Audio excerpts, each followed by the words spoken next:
I'm joined on set by Pauline Chetcuti from Contre, an NGO currently working to combat hunger and distribute aid in Yemen. Thank you so much for taking the time to speak with us here on France 24 today. First of all, why do you think children are bearing the brunt of this conflict? It's true that we've seen more than 300,000 children are affected by this crisis. This crisis is one of the worst crises in the world currently.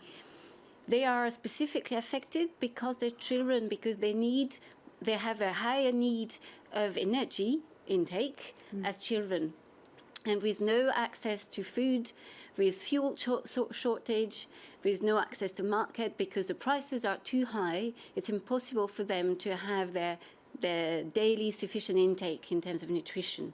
So they are indeed suffering most from this crisis. Okay, the most vulnerable, the hit hardest there. Your charity is currently, your NGO rather, is currently working in Yemen. You have more than 100 staff members working there, but there are challenges when it comes to working in Yemen. Could you outline some of those for us? Yes, there are many challenges. The most difficult for us is access, in particular due to security, of course, but access for the NGO to the population, for the population to the aid that we're providing. This is the key reason why we have difficulty delivering aid. We have problem with security, dealing with the different parties to the conflict. We have administrative burden. We have different reasons that makes very difficult to operate in the country. Okay, so a very chaotic situation there. And of course, in the region, we hear a lot about Syria, we hear a lot about various other refugee crises, but very little about Yemen. It's almost like it's a forgotten war. It is a forgotten crisis. This is how we call it, definitely. Despite numerous calls from different NGOs to raise the issue of Yemen, it is not talked enough in the general public. There are different reasons for that.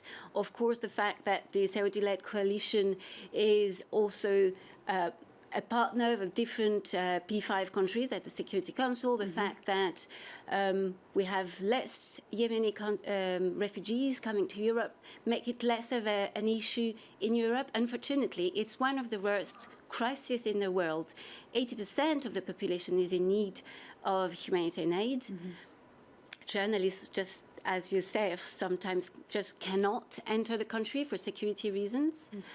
We cannot stress enough how important it is to raise the issue, to make sure that access is free, that violation of international humanitarian law are stopped, and that all parties to the conflicts allow an unimpeded access from the different NGOs to the population. Okay, and just quickly, what would you like to see happening in Yemen? Really, we need a ceasefire. We need to be able to operate on the ground and to be able to deliver the aid that those children really need. Okay, thank you very much. Thank you. Pauline Chetcuti from Contre, Faim, who are working to alleviate the humanitarian crisis in Yemen.